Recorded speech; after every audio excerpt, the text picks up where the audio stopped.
Lee Walker, RingsideNews.com. I am here with James Ellsworth. James, how you doing today? Oh, you're from Ringside News? Yeah. I read that site. That's pretty cool, man. I'm very good. Awesome. So, your first match obviously was against Braun Strowman. You did the whole two hands thing, and you instantly became a hit. How did that call work? How did they call you to come in and wrestle? Oh yeah, I was just an extra talent that day. They you email them and you try to get on as much as possible as an extra talent when you're an indie guy. If you want to be there, that's how you get noticed. Out of sight, out of mind. I never wanted to be out of sight. I always wanted to be there just in case something happened. And lo and behold, something happened. And fans absolutely loved you. Obviously, you got called back.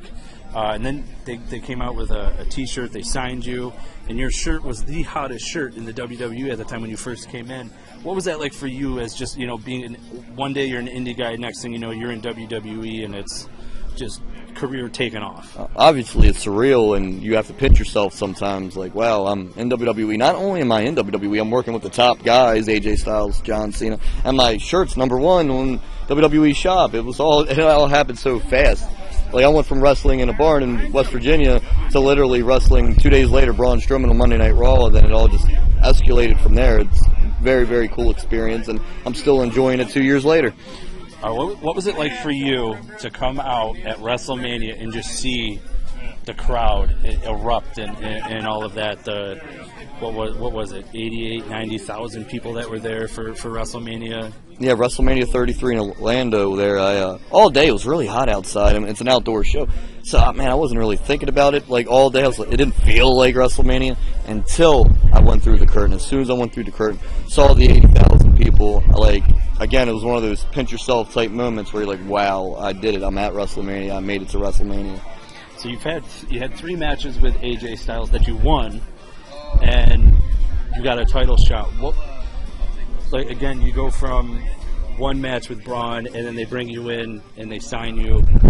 What was it like to be able to wrestle for it was, even though it was a short match, what was it like to wrestle for the WWE title? Well, I actually got a chance to wrestle twice for the WWE title. The first match wasn't that short. It was actually about a 10 to 12 minute match, which is pretty, average for a television match on SmackDown or Raw.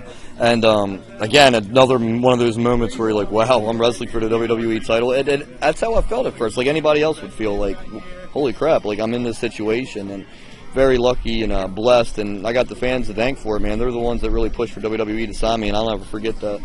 How did you like teaming with Gilbert on the indie scene? Yeah, it's my buddy, man. We actually live in the same town, Baltimore area. We're both from the same town, don't live far away from each other. I've known him my whole life, so he's just a friend of mine, believe it or not. And we had a lot of fun there for a couple of months teaming at Adrenaline Championship Wrestling.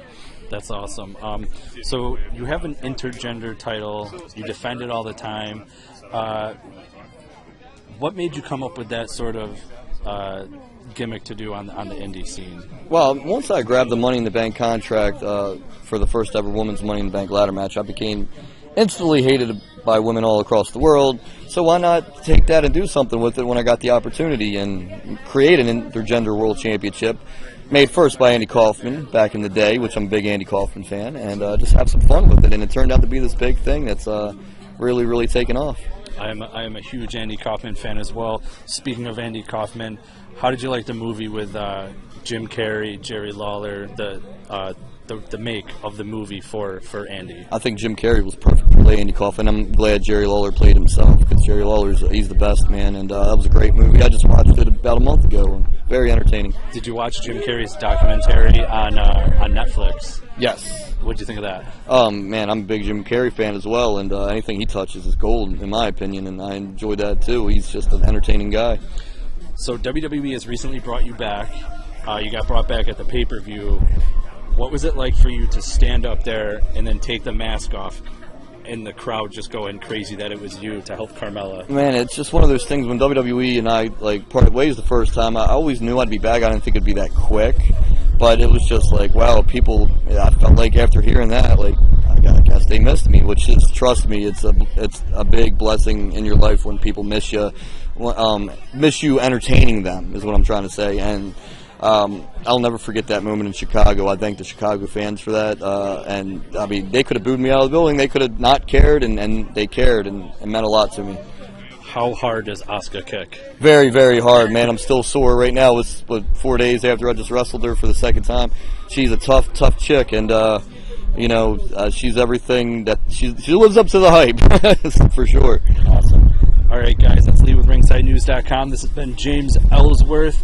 You can see him on SmackDown Live every Tuesday on the USA Network on the WWE. Tonight, he's defending the title against tonight. Allie Rex. She's a big local girl around here, and I look forward to stepping in the ring with her and showing her that any man with two hands has a fighting chance.